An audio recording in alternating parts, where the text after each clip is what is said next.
curso, né? Que é a parte de processamento de sinais. Ok? Vamos lá.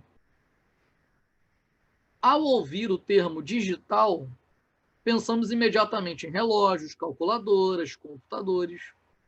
Essa associação ela deve provavelmente à popularidade adquirida por estes equipamentos devido à sua utilização em grande parte das pessoas.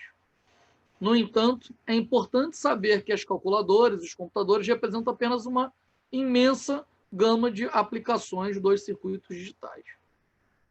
De maneira bem simples, podemos entender o conceito do termo analógico e digital e fazer uma comparação entre uma rampa e uma escada. Tá? Tem degraus, ou 0 e 1, chamamos de digital. Passa por todos os harmônicos, chamamos de analógico.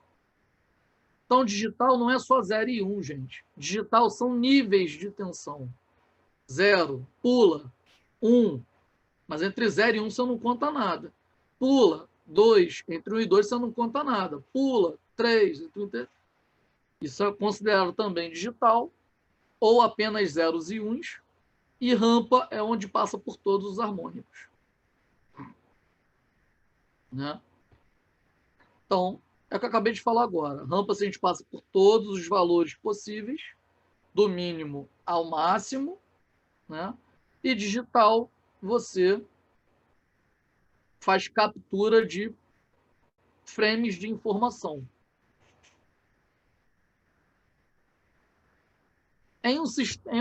Um exemplo de um sistema que utiliza a presença analógica. Né? Exemplo, tá, galera?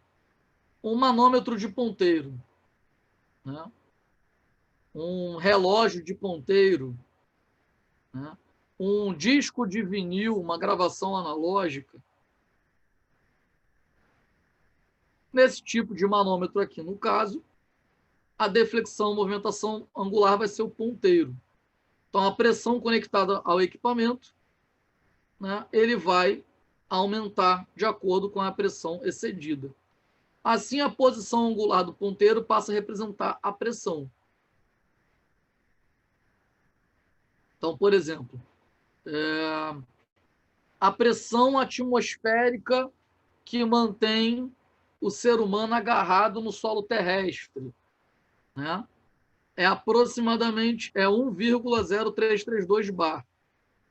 Então ele fica aqui, ó, em nível do mar, pressão atmosférica já vai estar indicando aqui. Ó. Então ele passa por todos os valores. Isso seria uma leitura analógica. Leitura digital seria a mesma informação convertida em dígitos. O problema, o lance dos degraus, né? Se você quiser representar um valor entre 2,05 bar e 2,06 bar, esse instrumento não terá resolução para isso. O analógico vai ter, vai passar. Então, você falar que analógico, sinal analógico é melhor que sinal digital, ou sinal digital é melhor que sinal analógico, depende, sabe? Depende da aplicabilidade que você precisa. No caso de som, sinal analógico é mais fácil de você manipular do que sinal digital. Sinal digital é mais fácil de você manipular do que sinal analógico. Mas o sinal digital, ele representa, como nós vimos a rampa e a escada, né? Ele representa parcelas daquela informação analógica. Quando você fala e o som digitaliza, representa parcelas do harmônico que você está enviando. Né? Então, o que são sistemas digitais? É a ciência eletrônica que trabalha com esses estados definidos de tensão, onde sinais digitais, geralmente binários, são aplicados em circuitos elétricos. Sistemas digitais utilizam um conjunto finito de estados. Sistema decimal só vai de 0 a 9 para representar os números. E você combina esses números de 0 a 9 para ter informações mais complexas. Então, você quer falar, capturar o áudio e jogar para um computador. Ele vai pegar um sinal harmônico, uma mistura de frequências e vai digitalizar entre zeros e uns. Conhecendo melhor a forma binária. Então, a forma binária, ela possui 2 dígitos, iniciando sempre do zero. Tá? 0, 1. Ok? Pessoal, se não tiver claro, me avisa, tá, gente? Então, 0 e 1. Quando você pega um equipamento digital de som, o que ele faz? Ele não captura o sinal analógico e converte para digital. Ele captura analogicamente, converte para digital. Converteu para digital, se você jogar para programas de computador, ele vai fazer operações matemáticas, operações aritméticas, para entender o que é aquilo que você está fazendo. O que é aquilo, qual é a informação que você está jogando nele. Né? Então, vai estar dessa forma fazendo essas operações aritméticas.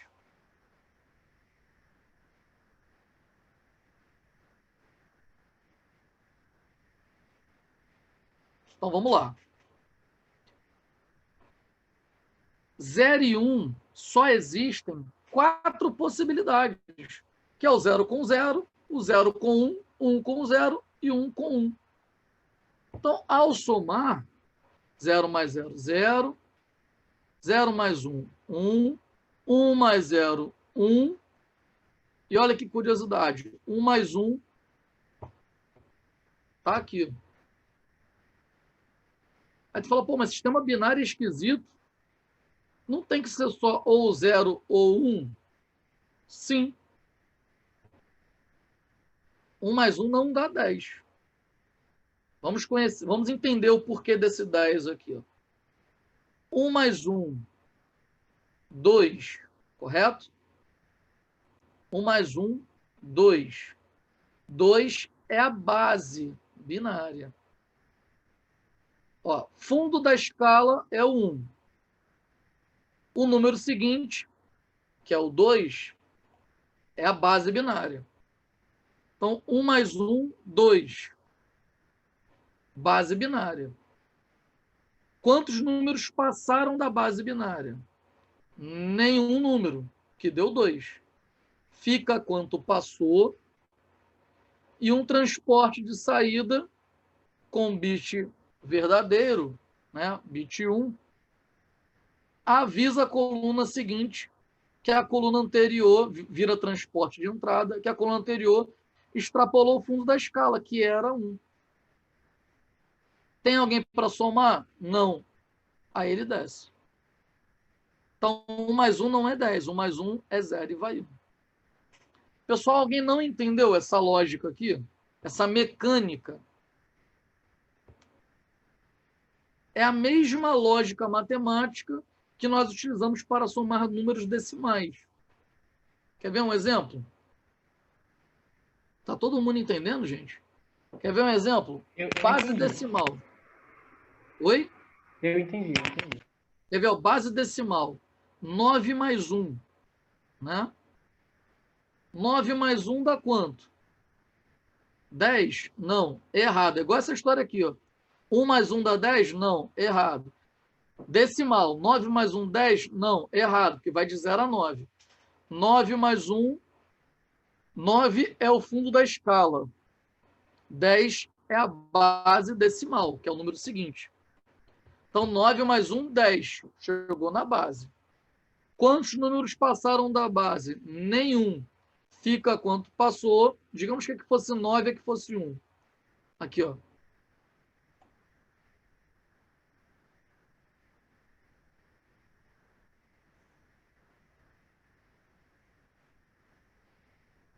Aqui, ó, pessoal.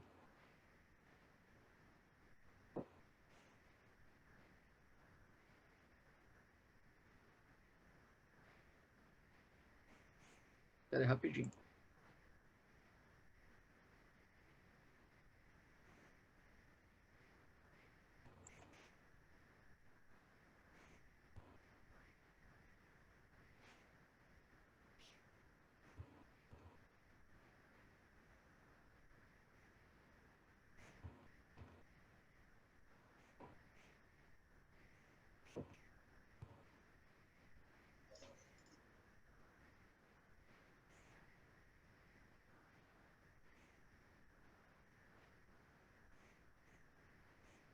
Aí, pessoal, só um momento.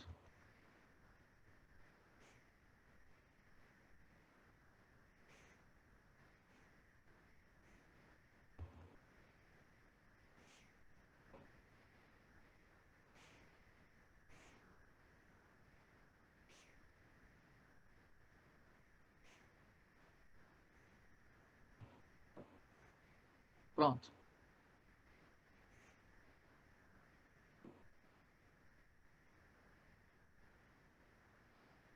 Vamos entender melhor. Sistema decimal, ó. 9 mais 1. Sistema decimal, a base é 10. 9 é o fundo da escala. Vai de 0 a 9, 10 números. Né? 9 mais 1, 10. 10 é a base. Quantos números passaram da base? Nenhum. Fica quanto passou, né? E avisa a coluna seguinte que a coluna anterior extrapolou o fundo da escala, que era 9. Tem alguém para somar? Neste caso, não. Então, ele desce. Então, 9 mais 1 não é 10. Na base decimal. 9 mais 1 é 0 e vai 1. 19 mais 1. 9 mais 1, 0 e vai 1. 1 mais 1, 2. Dá 20. Entendeu, pessoal? 9 mais 1 não é 10. Não existe isso. 9 mais 1 é 0 e vai 1. Bem como em binário aqui, ó, 1 mais 1 não dá 10. Não existe. 1 mais 1 é 0 e vai 1. Neste caso aqui não tem ninguém para somar, ele desce. Igual aqui, não tem ninguém para somar, ele desce. Mas se tivesse, ele somava. Ok? Exemplo. Tá? 0 mais 0, 0. 1 mais 1, 2. 2 é a base. Quantos números passaram da base? Nenhum. Fica quanto passou e avisa a coluna seguinte que a coluna anterior extrapolou. 1 mais 0, 1. 1 mais 1 não dá 10, dá 0 e vai 1. Tá vendo? Toda vez que chegar no fundo da escala, aumenta uma dezena, vai para 10. 1 mais 1 não dá 10, dá 0 e vai 1. 0 mais 1, 1. Esse cara não tem ninguém para somar, desce. Está entendendo como é que funciona a lógica binária. Pessoal, tiver qualquer dúvida, sinaliza, tá? Multiplicação, porque o processador dos seus equipamentos, eles não fazem só soma não, tá? O processador dos seus equipamentos, eles fazem a soma e fazem multiplicação também, tá? Chamamos de lógica OR e lógica AND. Lógica AND, que traduzindo para o português é lógica E, só vai... basta que uma das entradas seja 0, ó, para ser 0. Por isso que nós chamamos de multiplicação. 0 vezes 0, 0. 0 vezes 1, 0. 1 vezes 0, 0. 1 vezes 1, 1. Exemplo.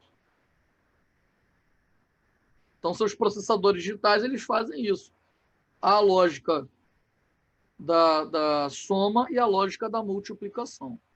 0 vezes 0, 0. 1 vezes 1, 1. 0 vezes 1, 0. 1 vezes 1, 1. Perfeito? Alguma dúvida, pessoal? Na operação binária da soma ou da multiplicação que os processadores dos seus equipamentos digitais fazem? Qualquer coisa, por favor, sinaliza. Uma conversão básica, tá? Uma conversão simples de decimal para binário. Tá? Então, você entrou com os dados decimais, ele precisa codificar, fazer uma conversão para binário, para fazer aquelas matemáticas que nós fizemos, decodificar e apresentar na tela de novo. Tá? Então, decimal para binário divide por 2. Então, 27 por 2, 13 vezes 2 dá 26. para 27, falta 1. Por 2, 6 para 13, falta 1. Por 2, 3 para 6, não falta nada. Por 2, 1 para 3, falta 1. Aí o que a conversão faz? Pega o último resultado e vai pegando todos os restos. Então, esse 1, anota aqui. Esse 1, anota aqui. O 0, o 1 e o 1. Tá? Então, digitamos informação decimal, codificou para binário. Olha o binário aqui. Ó. Codificou para binário. Para fazer aqueles cálculos de soma e de multiplicação no processador aritmético. E agora vamos pegar essa mesma informação aqui, vamos converter, decodificá-la para decimal para ver se vai dar o mesmo 27. Então agora nós vamos pegar esse nosso número binário, vamos separar ó, cada bit, tá? E números binários a gente conta da direita para a esquerda, da seguinte forma: base binária elevada a 0, base binária elevada a 1, base binária elevada a 2, elevada a 3, elevada a 4, quantos números tivessem. Tá? 2 elevado a 0 dá 1, 2 elevado a 1 dá 2, 2 elevado a 2 dá 4, 2 elevado a 3 dá 8, 2 elevado a 4 dá 16. Agora, o codificador ele faz o seguinte: ele multiplica pelo bit. Né? Então, 1 vezes 1 vai dar 1, 2 vezes 1 vai dar 2, 4 vezes 0 vai dar 0, 8 vezes 1 vai dar 8, 16 vezes 1 vai dar 16. E agora o decodificador soma esses números. 16 mais 8 mais 2 mais 1, 27. Ok? Então, toda tecnologia analógica que precisa passar para digital, ela será de alguma forma processada. Tá? Eu peguei alguns exemplos básicos aqui, só para demonstrar. Por exemplo, peguei uma calculadora, escrevi um dado analógico, ele converteu para binário, entendeu o que eu queria fazer, converteu de novo para decimal para mostrar na tela. Agora, qualquer equipamento digital, ele vai ter o seu processador que vai processar a informação em binário. Então, vai precisar fazer as conversões. Temos, então, a necessidade de converter sinais analógicos em digitais e depois de digitais em analógicos. Né? Pegou dado analógico, converteu para digital, pegou dado digital, converteu para analógico, jogou para o alto-falante, por exemplo. Né? Muitos modelos de controladores disponibilizam uma ou mais saídas analógicas. Um canal de saída, 2 canais de saída ou mais canais de saída, que podem ser utilizados para integrar outros dispositivos. No caso, ligar alto-falantes, né? Sendo muito empregados em integrações com sistemas de controle de velocidade, como inversor de frequência, como alto-falante, que eu acabei de falar para vocês, como sistema sonoro, outros sistemas sonoros, como sistemas luminosos. Né? Então, a saída dos controladores analógicos, eles servem para trabalhar com grandezas físicas analógicas. Então, Brian, por então, exemplo... Oi, diga. Desculpa. Então, o negócio do bit que você explicou aí, ele funciona mais... bom, o que eu estou pensando aqui, na parte da iluminação funciona melhor, né? Porque existem ainda os aparelhos analógicos, que tem os bits para você endereçar, e os digitais. Aí esse cálculo seria muito útil. É mais para você entender como é que é uma conversão básica, para que os processadores dos equipamentos digitais, você entender como eles trabalham, como eles se comportam, entendeu? Iluminação é analógica. Controle da iluminação. Aí pode ser um controle digital. Ficou claro? Não, ficou, mas... Ele controla digitalmente, mas ele sai sinal analógico para aumentar brilho, diminuir brilho. Sim, mas o aparelho tem que ser setado, tipo assim, como se fosse uma mesa de som mix. Ele tem um Sim. canal, e para você setar o canal num refletor analógico, eles são bits. DIP, do jeito que você falou, entendeu? Ele que vai de 1 a 9. Aí você tem Isso. que juntar ali, fazer aquele cálculo ali que você falou para você juntar. Levantar o 1, 3 ou 6 para poder fazer o canal 5, entendeu? Já no, Sim, já no, exatamente. já no digital, ele é digitalmente. Você coloca o número 5. Aí ele já reconhece lá na mesa o número 5. Entendeu? Sim, entendi. Então, realmente, né, você usa um sistema decimal para fazer o controle da iluminação. Isso Então, o mesmo. teu sistema binário ele fica convertendo para poder você associar qual é o sistema decimal que você quer controlar. Né? Valeu. Perfeita observação, valeu. Então, quando realizamos a conversão, os seguintes fatores devem ser considerados. Né? Tipo de sinal analógico. Né? Espera aí que tem uma mensagem aqui.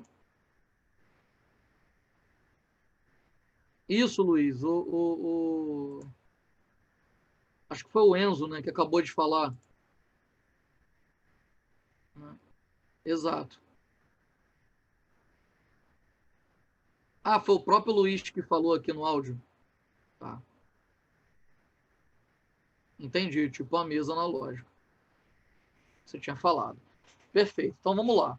Tipo de sinal analógico. É um sinal que varia dentro de uma faixa específica e pode ser representado, dentre outras formas, por variações de corrente ou de tensões. Né? Resolução é a conversão de um sinal analógico em um sinal digital. Olha o que o Luiz acabou de falar. Está vendo? A resolução. A conversão de sinal analógico em um sinal digital, que requer um sacrifício, transformar um sinal analógico representando uma rampa em um conjunto de valores finitos e aproximados, né, representando uma escada, ou vice-versa, que é o caso que ele comentou, né, do analógico para representar em digital e digital para representar em analógico. Nesse caso aqui, quanto maior for a resolução, fica claro que quanto maior a resolução, o resultado, o sinal analógico fiel, se nós fizermos uma conversão de 2 bits, nós vamos perder muita informação, muito harmônico. De 1 bit, de 2 bits, vamos perder harmônicos entre eles. 3 bits, vão perder menos ainda. Então, quanto maior a resolução, menor é a perda que você vai ter. Por exemplo, olha o sinal analógico, como se fosse uma analogia, uma rampa. Uma baixa resolução no seu equipamento. O meu equipamento é de 1 bit. O meu equipamento é de 2 bits, é de 4 bits, é de 8 bits. Né? Alguém sabe me informar se uma mesa como essa que o Luiz falou, de quantos bits é? Você informar de tantos bits. Sabe informar, Luiz?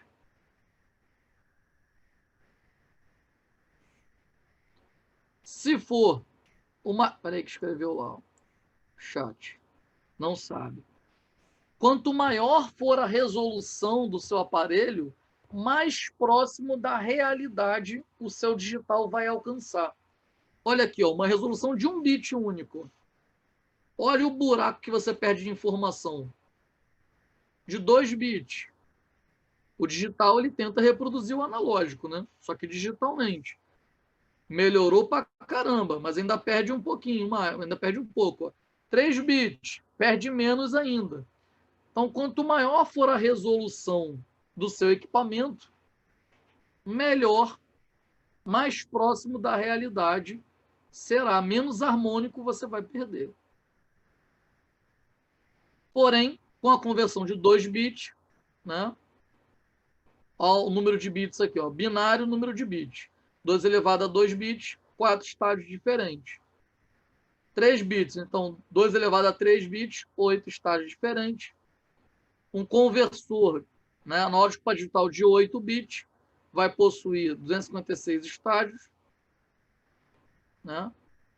Em termos práticos, se usarmos um sensor de temperatura de 8 bits e dividir essa temperatura, né, por 256, você vai ter 256 valores possíveis. Vai ficar mais claro isso aqui, tá, gente? Se você tiver um conversor analógico digital de 10 bits, 2 elevado a 10, 1024 possibilidades. Então, olha que interessante. Você tem um conversor analógico para digital de 10 bits, é melhor do que de 8 bits, porque ele vai ter mais degraus, aproximando muito mais o sinal de uma rampa do que 256 degraus.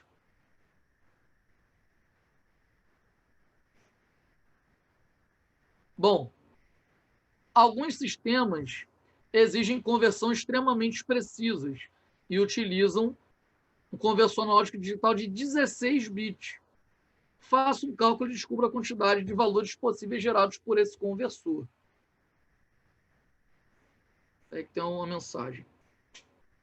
Ó, ele viu uma SSL de 8 a 20 bits, ó, tá vendo? Uma resolução altíssima. Ó, 20 bits é altíssima. Olha aqui, eu peguei 16 bits, ó, próximo da sua. Né?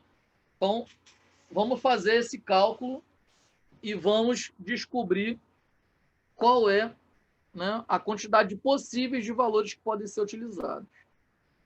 Então, ó, degrau, quantos a rampa, o que nós queremos analogicamente para converter digitalmente em 16 bits. Digamos que tenha 16 degraus, tá? Digamos que tenha. Então, 2 elevado a 16, 55.536 degraus. Então, a resolução vai ser muito maior, 16 bits, vai ser muito mais próximo da realidade do que de 8 bits, que são 256 degraus apenas. Então, o menor degrau será o 0 e o maior degrau será 65.535. Elimina 1, ó, tá vendo? Porque o 0 conta. Entendeu, pessoal? Elimina 1 porque o 0 conta. Ok?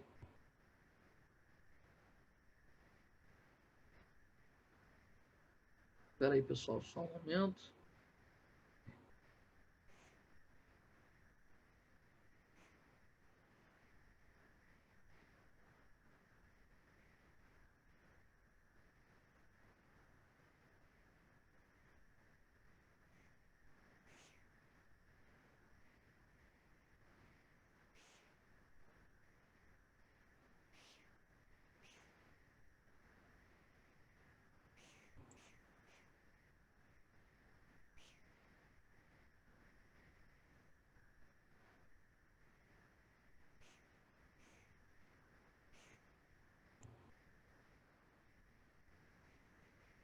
Tá, beleza.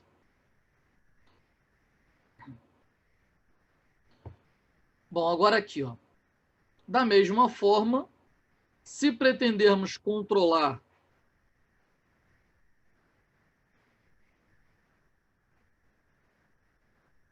um conversor digital analógico de 4 bits, poderemos obter até 2 elevado a 4, ou seja, 16 velocidades diferentes, 16 combinações diferentes.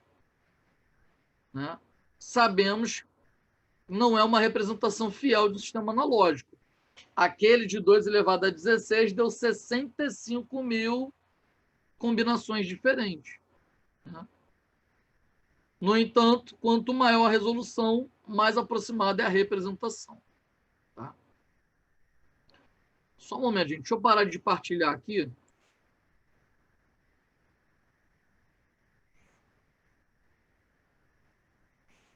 Só um momento para eu ajeitar aqui a apresentação, porque ela...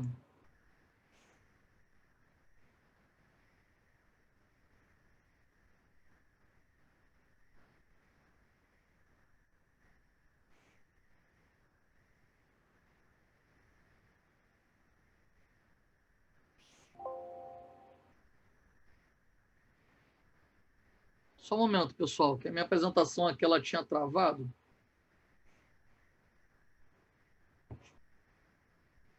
Eu não estava enxergando a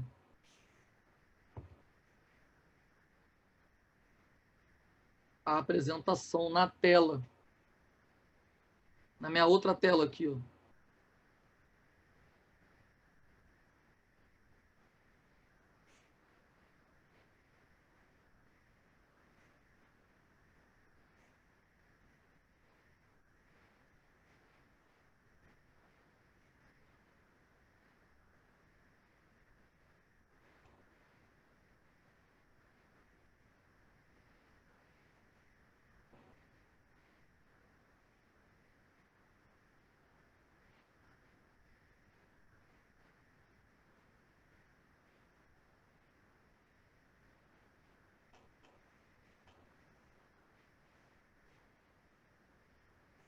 Som digital, né?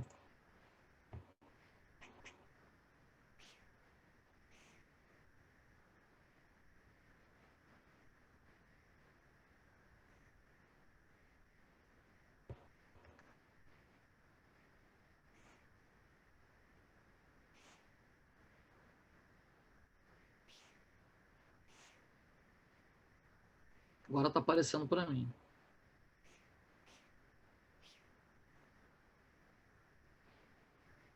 Vocês estão enxergando a minha apresentação, gente? Som digital?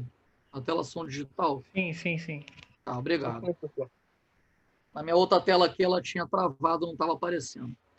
Bom, quando enviamos o som analógico para uma placa de som de um computador ou para uma mesa digital, o sinal elétrico terá que ser digitalizado ou convertido em informações expressas por números.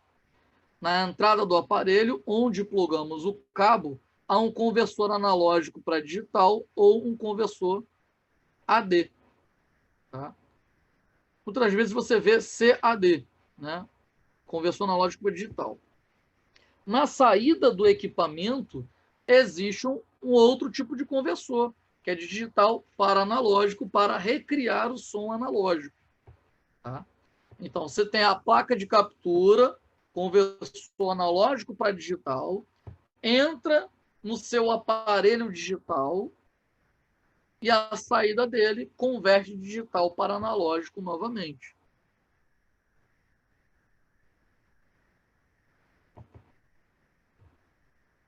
Só um momento, pessoal.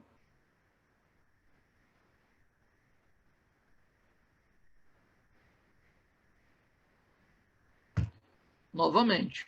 Então, olha aqui, ó. Olha o sinal analógico e olha a digitalização dele, tá vendo? Então, tem vários harmônicozinhos aqui, ó, tá vendo os degraus? Ó? Olha o espaço em branco, ó, que a gente perde de informação. Quanto maior a resolução, menor, mais degraus terão, menor será o número de perdas.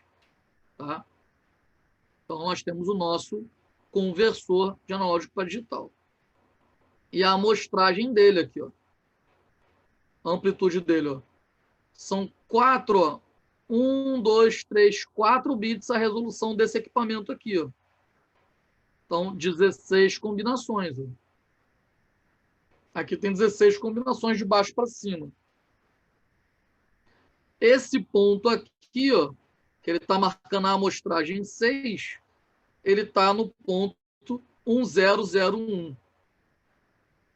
Então, olha o circuito integrado conversor analógico para digital. Fica dentro de um aparelho como esse aqui, por exemplo. PCM, modulação por codificação dos pulsos. Tá? É um método utilizado para representar digitalmente amostras digitais, né, de sinais analógicos. É a forma padrão para áudio digital em computadores, em vários formatos, de Blu-ray, DVD, CD. O fluxo de PCM, né, da modulação por codificação dos pulsos, é uma representação digital de um sinal analógico em que a magnitude do sinal analógico é amostrada regularmente em intervalos uniformes. Cada amostra é quantizada para o valor mais próximo dentro dos intervalos dos passos digitais, aqueles degrauzinhos, aqueles espaços em branco que eu mostrei para vocês. Então, aqui, ó, sinal analógico, amplitude do sinal analógico de uma voz. Ó. Na verdade, o sinal analógico de uma voz é um somatório de frequências, né? Graves, médias e agudas. Mas aqui está um exemplo. Né? Aí o aparelho, né, conversor analógico para digital de 4 bits, ó, 4 bits, vai ter 16 combinações possíveis. Tá? Olha o que ele faz aqui. Ó. Ele transforma o ritmo de amostragem, né, em pontos de amplitudes, e cada ponto de amplitude vai pegar um pulso, transformar em onda quadrada, em bit. Então, o nosso sinal passa a virar um degrau, tá vendo? Codificando sinal alternado em sinal digital. Né? E aqui, ó, a saída, né, uma torrente de bits originada no código associado a cada pulso. Isso aqui transforma num código que você vai ter na saída uma sequência de zeros e uns em determinado instante de tempo. Conversor analógico para digital, comparador paralelo. Esse tipo de conversor paralelo tem como circuito básico de entrada um pré-amplificador e um chamado circuito LET, que é um circuito de sequência lógica de bit, que atuam junto em uma configuração, aí que eu esbarrei aqui. Aqui, ó, circuito LET, ó, tá vendo? De sequência de bit, que atuam junto com uma configuração de circuitos de comparador. Na saída dos comparadores são esses carinhas aqui, ó, amplificadores operacionais comparadores. Tá? Na saída dos comparadores é necessária a colocação de um circuito de codificação que irá receber sinais dos comparadores e codificar para a saída em código binário. Espera aí que tem uma mensagem. Isso o próprio sistema faz depois de instalado e codificado. Exatamente, isso aí. Dentro dele vai ter um tipo de conversor como esse aqui. Exato. Eu vou mostrar para vocês alguns tipos de conversores diferentes, na verdade.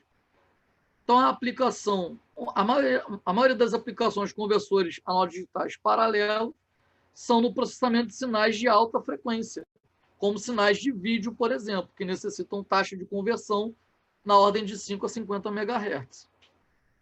Então, aqui o circuito, tá vendo? Os comparadores, então os circuitos LED, aí vai fazer a decodificação, já vai vir para cá os zeros e uns, né? E essa sequência vai ser jogada para o circuito codificador de saída. Aí vai para o processador. Outro tipo de conversor analógico para digital, rampa tipo contador. Então, a saída de um contador binário, né, de N bits paralelos alimenta um conversor digital analógico, cuja saída é incrementada e dirigida para a entrada de um comparador juntamente com o sinal analógico de entrada a ser digitalizado. Então, quando os sinais, né, no caso, os sinais de saída do conversor digital analógico e o sinal analógico lá da entrada, né, você tem a entrada analógica, converteu para digital e o conversor ao contrário, digital para analógico. Quando o sinal for iguais, o sinal de saída do comparador para os contadores binários, cujo nesse valor, nesse instante, vai ser colocado na saída do conversor analógico para digital, correspondente ao valor digital equivalente ao nível de voltagem do sinal analógico, e novamente esse ciclo se repete. Vai ser difícil eu explicar novamente por esse texto aqui. Vamos para o circuito. Né? Você tem a entrada analógica, aí você tem a saída digital para o processador. Né? Então, Então, você tem um contador binário, que é uma lógica sequencial, que vai fazer uma contagem de acordo com o número de bits do conversor de bit e vai jogar para o comparador. O comparador ele vai comparar com o sinal analógico que está entrando. E ele vai codificando o sinal analógico. Ele vai fazendo aqueles degraus próximos de uma senoide. E vai enviando para cá. Para comparar, jogar com... Aí ele joga... Essa porta lógica aqui, ó, vai entrar clock, que são pulsos, e um bit de trava para os circuitos de alimentação dos LEDs. Tá vendo? E ele vai ficar comparando. Faz a contagem de bit e aqui ele já sai como saída digital. Então ele vai pegar essas e vai jogar. Ó, o contador aqui, ó, jogou, contou, joga para o conversor e joga para o circuito LED, que joga para a saída digital. E essa saída digital vai para o processador. Esse outro tipo de conversor, né, analógico para digital, por aproximações sucessivas, é um conversor que utiliza uma técnica de realimentação, né, para relacionar. O anterior também faz a realimentação. Você viu que pega a saída e joga lá em cima na entrada de novo, né? Esse aqui também faz. Para relacionar uma tensão analógica de uma entrada com um código digital correspondente. Tá? No início do processo de conversão, o shift register ou holding register são zerados, né? Que são os bits que vão travar as informações. Então, na primeira etapa, a conversão, né, do bit mais significativo, né, que é o holding register, é colocado no nível alto, que é o bit 1, e os demais são colocados no nível baixo, que é o bit 0. Vamos dar uma olhada nele aqui. Ó. Tá vendo? Você tem a entrada de sinal analógica.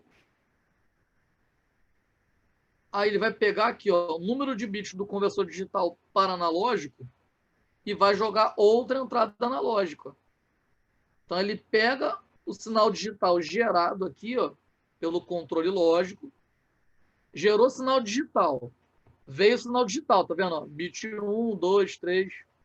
Mas ele aqui, ó, transforma para analógico de novo, compara com o analógico que está entrando e atualiza a saída, para ter certeza de que o sinal está tendo a maior fidelidade possível. Conversor digital analógico de resistores com pesos ponderados. Tá? Esse conversor aqui ele é muito badalado. Por quê? Porque ele é muito simples a funcionalidade dele. Tá? Ele trabalha com código BCD, tá? De 4 bits ou de 8 bits, né? 8421 ou apenas 421. Então, esse tipo de conversor aqui, ó, é construído a partir de circuitos básicos de resistores em paralelos, controlado por corrente, onde a corrente é somada num ponto em comum, passando por um resistor de carga, que é realimentado. E esses valores são distribuídos ponderadamente, de forma a obter pesos de acordo com a numeração binária. Então, na saída dos equipamentos digitais, é muito comum esse tipo, né, de conversor, para converter para analógico. Olha o que ele faz. Bit mais significativo, bit menos significativo. Né? Master side bit, low side bit. Então, mais significativo, menos significativo. Esse cara aqui, ó, olha o resistor de carga aqui de realimentação. Né? Então, por exemplo, aqui, o valor do R, aqui vai ser o dobro, aqui vai ser 4 vezes, aqui vai ser 8 vezes o valor dele. Então, você vai ter o valor do R0 dividido pelo último, o maior valor deles, que é o 8 vezes o valor do R, vezes a tensão que cada um deles irá receber, por exemplo, 5 volts, tá? 5 volts, vezes, né, 8 vezes a tensão que está em A1, mais, lembra do bit 8421? Mais 4 vezes a tensão que está em A2, seja 0, seja 5 volts, tá? Mais 2 vezes a tensão que está em A3, mais 1 vezes a tensão que está em A4. Tá? Então, ele pega aqui, se for bit 1 é 5 volts, bit 0 é 0 volts. E vai multiplicar por esses valores, 1, 2, 4 e 8. Vai somar, vai multiplicar pela tensão total aplicada, né, que vai ser a tensão de trabalho desses 5 volts, dentro da placa. Né? E tá vendo esse sinalzinho de menos aqui? Ó? Ele vai dar uma tensão negativa, porque olha aqui, ó, esse cara aqui é um amplificador inversor. Então, ele vai dar valores analógicos negativos, tá? Invertidos. Você pode trabalhar com amplificador não inversor também. Aí a entrada de controle é pelo positivo. Aí ele vai dar sinal positivo. Ok? Aí você converte de digital para analógico e coloca na saída do equipamento, né? Já como sinal analógico. Outro tipo de conversor, né? O conversor digital para analógico tipo escada R2R. Também com amplificador operacional, também é ativo, né? Então, esse tipo de conversor, deixa eu voltar aqui, ó. O anterior que nós falamos, o ganho de amplificação dele, tá? Ele está relacionado com a resistência de realimentação e qual é a resistência ou todas elas, se for o caso, todo mundo for bit 1. Então, aqui é o ganho vezes a tensão de alimentação vezes essa lógica binária. No R2R, também teremos, né, o ganho feito pela resistência de realimentação e o maior valor de resistência possível, que vai ser o 2R, que significa o dobro da resistência que você escolher para os demais. Tá? E aqui você tem o bit mais significativo e o bit menos significativo. E aqui a forma de calcular ele já é 3, 6, 12 e 24. Dividido, né? Você vai pegar a tensão que está em A1, 0, bota aqui. A tensão que está em A2, bit 1, então 5 volts, bota aqui. A tensão que está em A3, é bit 1 de novo, 5 volts, bota aqui. A tensão que está no A4, bit 0, então é 0 volts, coloca aqui. Faz a operação matemática, vai ter uma ideia da tensão analógica que estará na saída. Tá? Pessoal, só um momento por ir no banheiro e já volto.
Voltando, pessoal.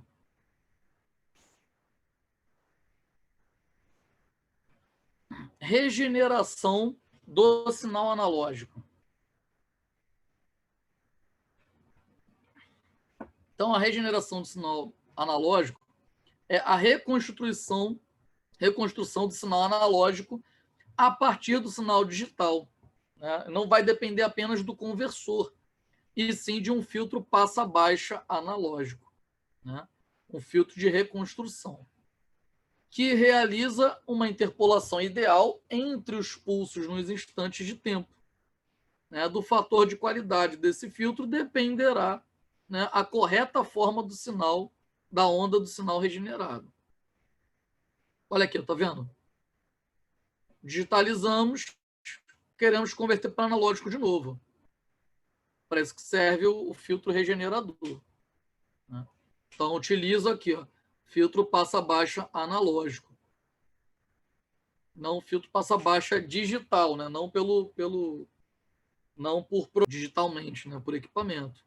Então, filtro analógico de regeneração. Casos e relatos. Vou trazer um estudo de caso aqui. Bom, a empresa do senhor fulano. Pessoal, está fluindo bem? Vocês estão entendendo bem? Qualquer coisa sinaliza, tá, pessoal? Ó, a empresa do senhor fulano atua no segmento de operação de áudio, vídeo e iluminação em casas de show, eventos e faz alguns contratos com emissoras de TV.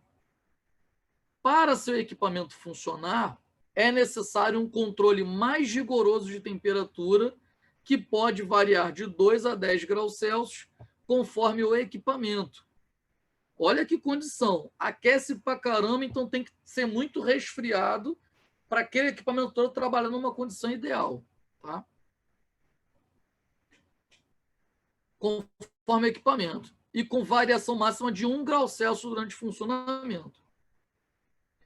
Após consultar um especialista, o senhor fulano considera a compra de um sistema de controle automático de temperatura e, após alguns orçamentos, se depara com duas propostas com custos bem diferentes. A primeira proposta, né, a primeira opção, bem mais cara, né, o sistema permite realizar um controle de temperatura de menos 55 graus Celsius e 85 graus Celsius com uma resolução de 10 bits. Resolução muito boa, tá vendo? 1024 possibilidades, né? E o segundo sistema de controle, né, é realizar em temperaturas de menos 15 graus Celsius a mais 55 graus Celsius com resolução menor, de 8 bits. Né?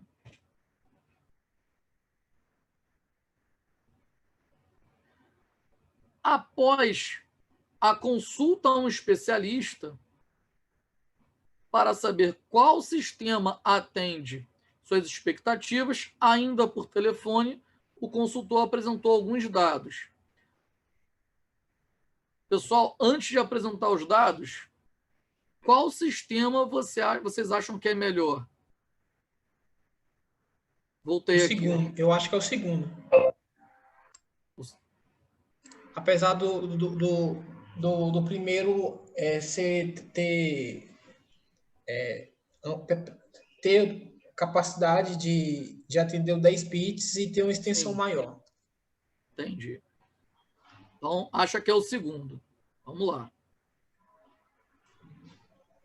Então, após pegar mais informações, resolução de 10 bits, né, 1024 possibilidades. Ou seja, se você pegar, né, ó, menos 55 a 85, se você somar, né, o range, aliás, somar esses valores de temperatura de 55 até 85,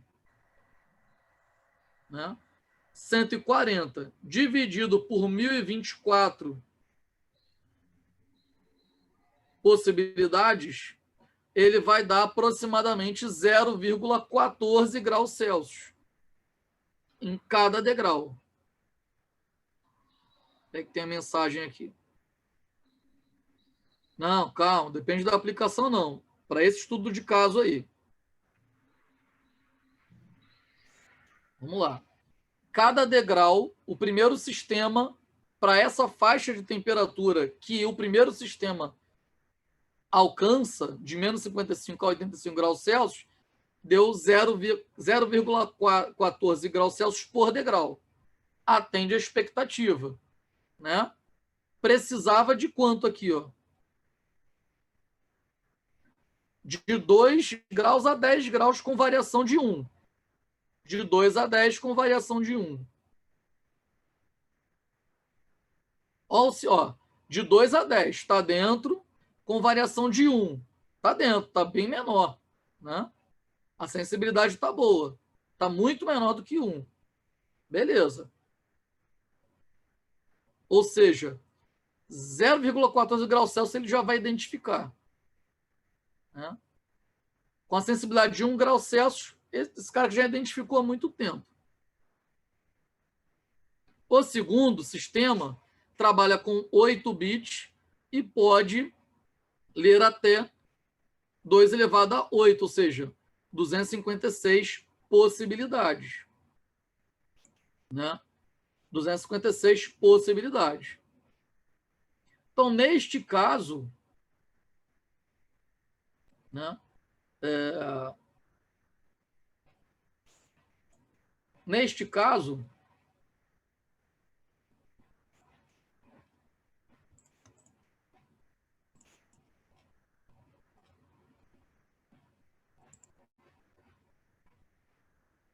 permite, se você pegar a faixa de valores aqui, ó, de menos 15 a 55, se você somar 15 mais 55, vai dar 70.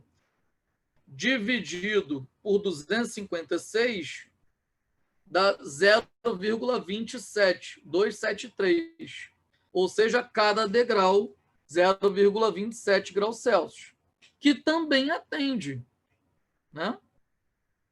Logo, apesar de ter uma resolução de 8 bits, o Rigier está certo. O último sistema permite um ajuste mais preciso para a faixa de temperatura esperada, proporcionando melhor controle, além de menor custo.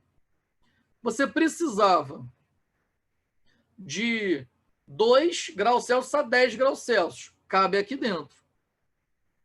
E a pior sensibilidade, 1 grau Celsius, você está em 0,27. Está muito melhor do que 1 grau Celsius, né? A menor capacidade de detectar alguma coisa. Ou seja, os dois têm capacidade. Só que o primeiro tem um range muito grande. Então, para a gente, acaba sendo pior do que esse com um range menor. Muito mais próximo do que você precisa. Entendeu, pessoal? Então, não é só a sensibilidade que é interessante, mas você está... Por exemplo, eu vou matar uma mosca com um projétil de canhão, né? Então, está muito desproporcional. Esse daqui está mais proporcional e ainda tem menor custo. Como dito anteriormente, o mundo é basicamente analógico e as grandezas lidas por sensores variam constantemente em uma faixa de temperatura, pressão, luminosidade, som, frequência, entre outros. E para processar essa informação analógica em sistemas mais robustos, precisamos converter para dados digitais. Se você for parar para analisar posições de memórias, né, nós temos bit, temos nibble, né? O bit, menor posição, ou é 0 ou é 1. Nibble são 4 bits. Byte são 8 bits. Word, 16 bits. Double word, 32 bits. Long word, 64 bits. Tá? E existe a informação inteira, que é quando tem informação, quando tem sinal. Então, aqui, ó, tipos de dados, tá vendo? Ó, o bit, isso aqui são os mais falados, tá? O bit, que é 01, o byte, conjunto de 8 bits, o word, 16 bits, inteiro. É um word com sinal, com informação. Tá? Double word, double inteiro, né? Double word com sinal. E o real, que é o conjunto de 32 bits com número decimal, que é o caso que o Luiz comentou, né? Que faz a conversão de binário para decimal para o sistema de iluminação. Aproveitando o esquema de memórias, o que pode ser considerado uma memória? Ah, um CD, um DVD, o que pode? Nós temos alguns tipos de memória. Temos a memória RAM, que ela possui o acesso aleatório, acessa a informação de forma aleatória, tá? No banco vamos imaginar uma memória como um gaveteiro, tá? Um gaveteiro, um banco de gavetas, né? De arquivos. Então, acessa aleatoriamente a gaveta. Volátil, se você desenergizar... Deixa eu tirar a animação disso aqui. Se você desenergizar, ela perde a informação.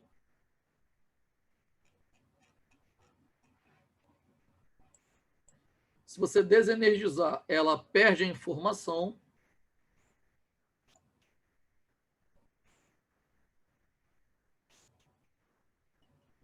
Pronto. Ô, Brian, Diga. não, que eu vou ter que sair mais cedo. Aí na hora que você for fazer a chamada aí, fazendo favor. Jonas, tá ok. Tá ok? Ok. Obrigado e Obrigado. até a próxima. Memória RAM volátil. Volatilidade significa que, se for volátil, se você desenergizar, ela apaga a informação. Se você mantiver ela energizada, ela não perde. Escrita e leitura, você bota a informação e você manda rodar. Armazenamento dinâmico. De tempo em tempo, você tem que armazenar a informação lá. E a memória ROM, que é o contrário dela. O acesso é sequencial. Você tem as gavetas da memória, mas ela tem que ler tudo para você ter acesso. Não volátil, você pode desenergizar, que você não perde informação. Somente leitura, ela é uma memória fusível. Então, quando você queima a memória, fusível inteiro, bit 1. Fusível queimado, aberto, bit 0. Queimou, já era, você não mexe mais. Só pode ler, não consegue escrever mais nada. A memória RAM é uma memória feita a capacitor. Então, é só carregar novamente que vira bit 1. Banco de capacitores. Capacitor carregado, bit 1. Capacitor não carregado, bit 0. Tá? E as memórias, né, que são continuadas da memória ROM. Ou seja, programou memória fusível. Só que agora não é mais o fabricante que programa, agora é o usuário. Você programou, não muda mais, não mexe mais. Só usa. EPROM. Você consegue reprogramar, consegue regravar a memória. Mas você tem que apagar com um banho ultravioleta. Aí já evoluiu para EEPROM. Você grava na memória o que você quer rodar, você consegue apagar eletricamente, não precisa dar banho de raio ultravioleta. Você apaga eletricamente. Tá? A memória EEPROM, muito moderna, muito utilizada, memória feita flip-flop. E a memória flash EEPROM, que pega o que tem de melhor, vê que ela foi evoluindo, né? Pega o que tem, a ROM foi evoluindo, né? Pega o que tem de melhor na EEPROM, só que você consegue programar e apagar no próprio circuito, né? Que são as memórias flash. Então, aqui, pessoal, você tem, por exemplo, cartão de memória, pendrive, que mais? Que você pode... Aquele drive antigo de música, que era tipo um disquete mais grosso, esqueci o nome dele. Você pode apagar ali e você... Né, Nossa, fugiu o nome daquele aparelho antigo. Alguém lembrou, que escreveu aí. MD. Obrigado, Vitor. O MD, que você apaga e você regrava no próprio circuito. Né? Você não precisa espetar num outro tipo de circuito para fazer. No próprio kit dele, no drive dele, você faz isso. Tá? Então, qualquer equipamento, para ser considerado uma memória, tem que estar enquadrado em um desses tipos aqui. Ó. Né? Vamos dar um exemplo. O DVD, ele é uma memória? Ou acho que é. Ele está enquadrado em qual dessas aqui?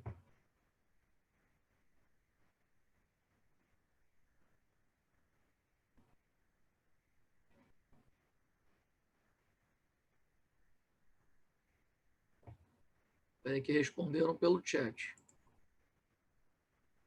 Memória ROM. Isso aí. Engenheiro Vitor, engenheiro Luiz, exatamente. Né? Porque o fabricante gravou, você só roda, só utiliza aquela informação que está ali, aquele vídeo, aquela música. Né? Agora, quando é um CDRW, por exemplo, um DVD-RW, aí já é PROM. Você programa e queima aquele espaço da memória. Né? Beleza, pessoal. Sample rate. Sample rate também é chamado em português como taxa de amostragem. É o número de vezes por segundo que as amostras do som original são registradas pelo conversor analógico digital. Logo, está ligado diretamente ao registro das frequências e você pode encontrar maiores explicações nesses artigos que eu vou comentar aqui. Ó. Em outras palavras, taxa de amostragem é a quantidade de amostras de um sinal analógico coletadas em uma determinada unidade de tempo para a conversão de um sinal digital. É a quantidade de amostras de um sinal analógico, lembra? Capturou o sinal analógico. A quantidade de informação que você pegou daquele sinal analógico para converter para digital.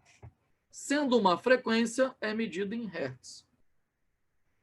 Lembra da imagem que eu mostrei? Né? Você tem um sinal analógico, senoidal, e você tem lá, parecido com o senoidal, mas todo em degraus. Né? Amostras são os valores de um sinal analógico medidos em determinados instantes de tempo. Então, o processo de captura das amostras vai ser chamado de amostragem de sinal.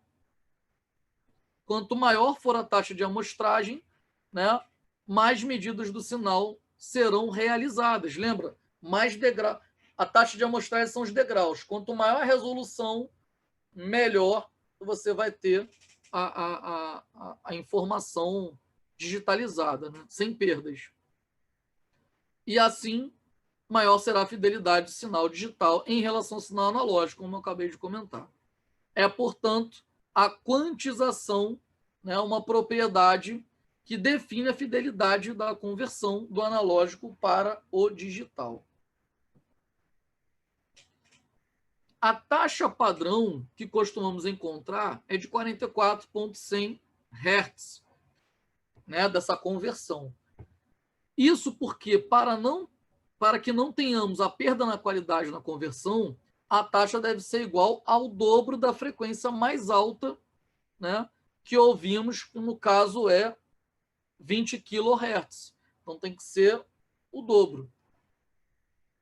Essa relação entre o limite da audição humana e o dobro da taxa da amostragem é expresso pelo teorema de Nyquist. E no processo de digitalização do som, a primeira etapa é feita pelo filtro AAF, né? Que é responsável por proteger o material que está sendo gravado do analógico para o digital, manter a integridade daquele som que você está gravando. Né? Você tem uma cantora cantando, você está gravando. Né? A fidelidade, né? A primeira etapa é esse filtro, para você proteger aquela informação que você está gravando. Então, olha aqui. Ó. Quanto maior for o sample rate, mais suave é o filtro que irá atuar e maior será a quantidade de amostragens requeridas por segundo. Então, quanto mais... Esse aqui é o padrão, 44,1. Né? Em 16 bits, ó. Ou em 24 bits. E olha a taxa de amostragem 96 kHz e 24 bits. São muito mais degraus, tá vendo? A informação é muito mais próxima da real.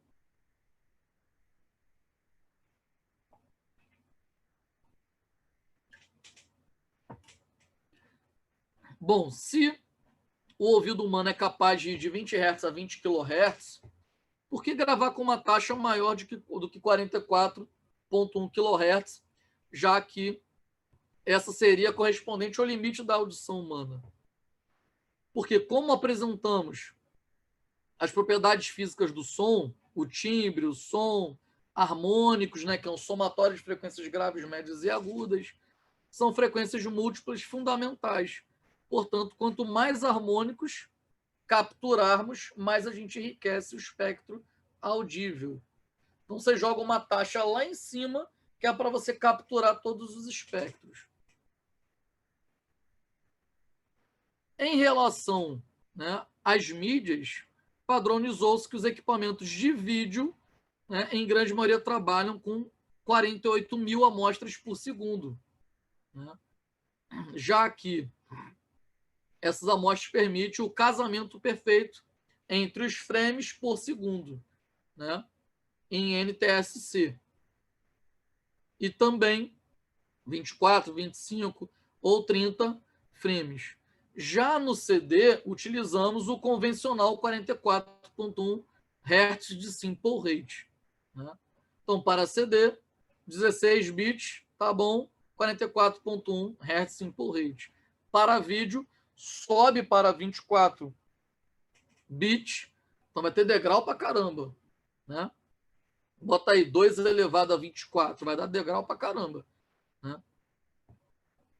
E 48 Hz de simple rate.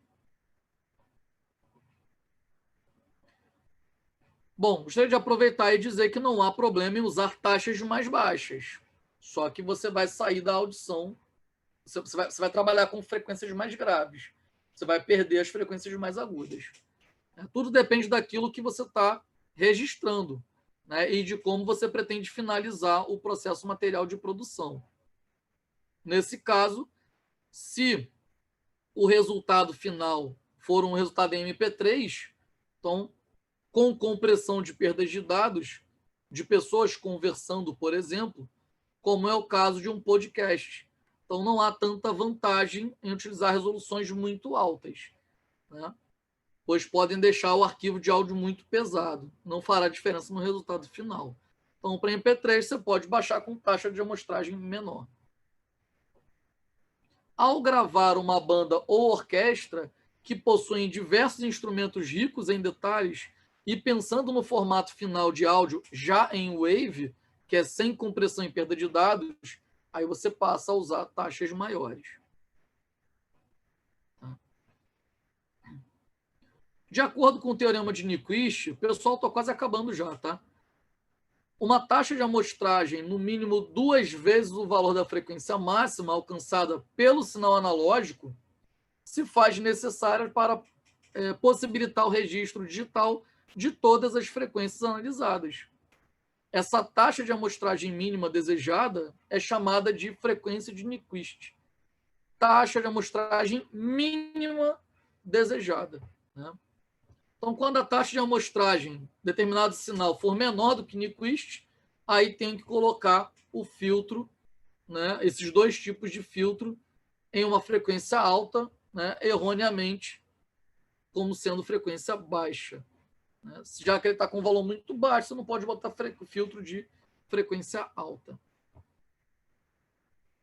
E o teorema de amostragem de Nyquist também é conhecido como teorema de Nyquist, né, e fundamental no campo da informação, do campo da teoria da informação, em particular no caso das telecomunicações e de processamentos de sinais.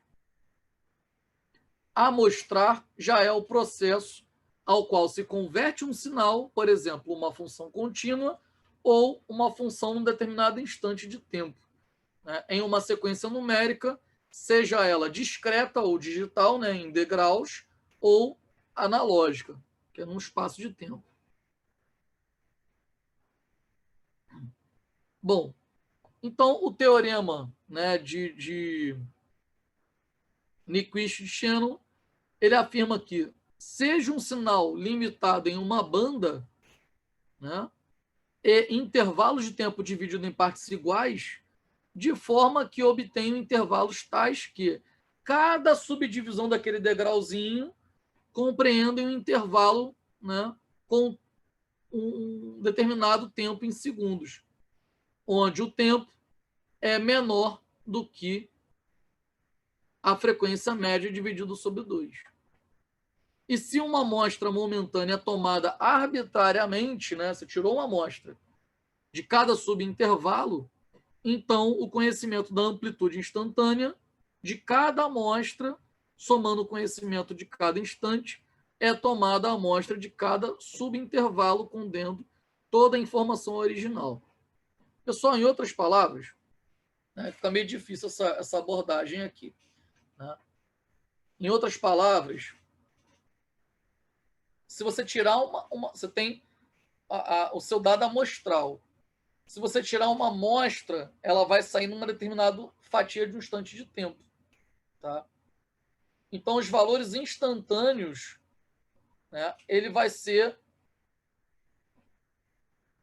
capturados da modulação. Isso significa o trem de pulsos, capturado da modulação.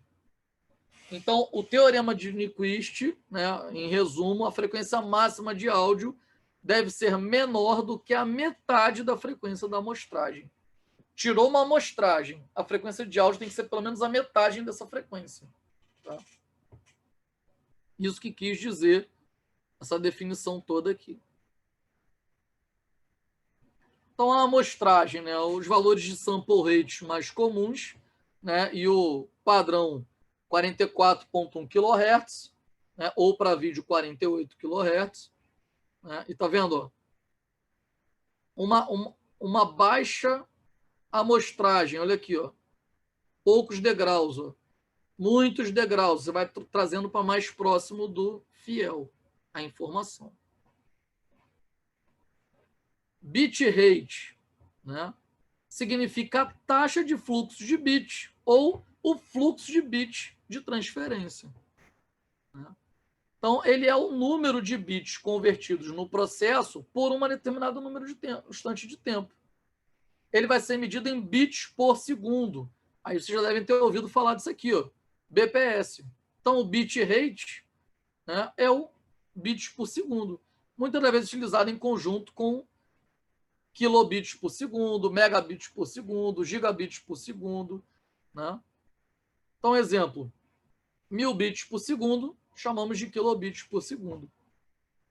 Então, é o número de bits convertidos, processados em determinado instante de tempo. Ó, 10 milhões de bits por segundo, 1 megabit por segundo. 1 bilhão de bits por segundo, 1 gigabit por segundo. Então, o bitrate útil de uma comunicação se refere à capacidade, né, de transferência de um canal, excluindo os dados de controle, transmitindo para correções de erros. Né? Então, só trazendo o exemplo, né, do bitrate para a realidade, vou mostrar aqui, ó. Aqui, ó. Áudio MP3. Tá vendo? Olha o bitrate. De 24 a 32 kilobits por segundo. Qualidade de AM. 96 a 128 kilobits por segundo. Qualidade de FM. 160 kilobits por segundo. Compatível às fitas cassete. Né? 192 kilobits por segundo.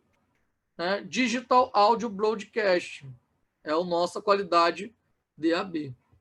Então, tornar-se novo padrão para música MP3, por exemplo. E com esse bitrate apenas, né, ouvidos mais profissionais conseguem perceber, né, a relação do analógico para o digital. Quem está muito apurado consegue perceber, né, em 192 kilobits por segundo. E entre 224 kilobits por segundo e 320 kilobits por segundo, qualidade aproximada de um CD profissional. Aí você não consegue perceber variação da qualidade analógica para as perdas pela digitalização. Outros tipos de áudio. Então, 800 bits por segundo, qualidade mínima para ter uma voz reconhecível. 8 kilobits por segundo, qualidade de transmissão voz telefônica. Né?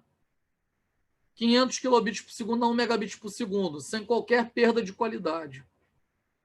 1411 kilobits por segundo, o som codificado por modulação, por codificação dos pulsos, que é o caso do Compact Disc Digital, que é o CD. Então, a gravação em CD ela é modulada com essa capacidade. Vídeo, 16 kilobits por segundo, né? 1,25 megabits por segundo VCD, padrão MPEG, né? 1,34 megabits por segundo de bitrate VCD também, mas compressão, né, de áudio MPEG, e não só de vídeo, mas de áudio e vídeo. 5 megabits por segundo é o padrão de DVD com compressão MPEG-2. Né? De 8 a 15 megabits por segundo é o padrão de HDTV, que é o MPEG-4 AVC. 29,4 megabits por segundo de bitrate é a qualidade de HDTV, HD-DVD, né? Então, pessoal, trouxe para vocês, né, a nossa eletricidade básica, né? Acabou que a gente avançou aí 9 minutos. Eletricidade básica, passando pelos principais elementos da eletricidade e, ao final, trazendo essa eletricidade, convertendo para padrões digitais ou de digitais para padrões analógicos, para que você possa ouvir, porque nós não ouvimos digital, nós ouvimos analogicamente. Então, foi gravado em analógico, converteu para digital, e nós, de digital, os nossos equipamentos convertem para analógico e jogam para os falantes. Ok, pessoal? Bom, espero que tenham gostado. Realmente é bastante conteúdo, mas é um tópico bem interessante